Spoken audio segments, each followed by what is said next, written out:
জাতীয় দলের সঙ্গে সম্পর্ক শেষ হয়েছে সাকিব আল হাসানের। সম্প্রতি বাংলাদেশ ক্রিকেট বোর্ড বিসিবি ঘোষিত নতুন কেন্দ্রীয় চুক্তিতে নেই এই অলরাউন্ডার। আর এই চুক্তি শেষ হতেই এখন প্রকাশ্যে জোয়ার প্রচারে নেমেছেন তিনি।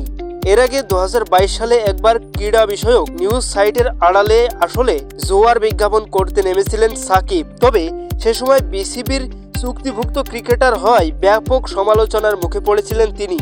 তৎকালীন বোর্ড কর্তারা এই ইস্যুতে তাকে জাতীয় দল থেকে বাদ দেওয়ারও প্রচ্ছন্ন হুমকি দিয়েছিলেন। সাকিব ভুল স্বীকার করে পরে সেই ওয়েবসাইটের সঙ্গে সম্পর্ক ছিন্ন করেন। তবে এখন পরিস্থিতি পুরোপুরি পাল্টে গেছে।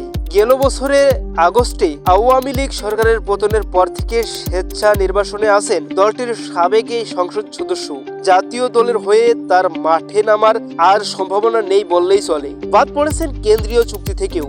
তাই সাকিব এখন প্রকাশ্যে ব্যাটিং সাইটের বিজ্ঞাপনের কাজ করছেন। সে বিজ্ঞাপনের প্রোমো আবার নিজের ভেরিফাইড ফেসবুক পেজে শেয়ার করেছেন। এর আগে বাংলাদেশের কোনো পাবলিক ফিগারকে এভাবে প্রকাশ্যে ব্যাটিং সাইটের প্রচারে জড়াতে দেখা যায়নি। বলে রাখা ভালো, বাংলাদেশের আইনে যে কোনো ধরনের জোয়া নিষিদ্ধ। আইএসপি নিউজ, স্পোর্টস ডেস্ক, আল জাবের।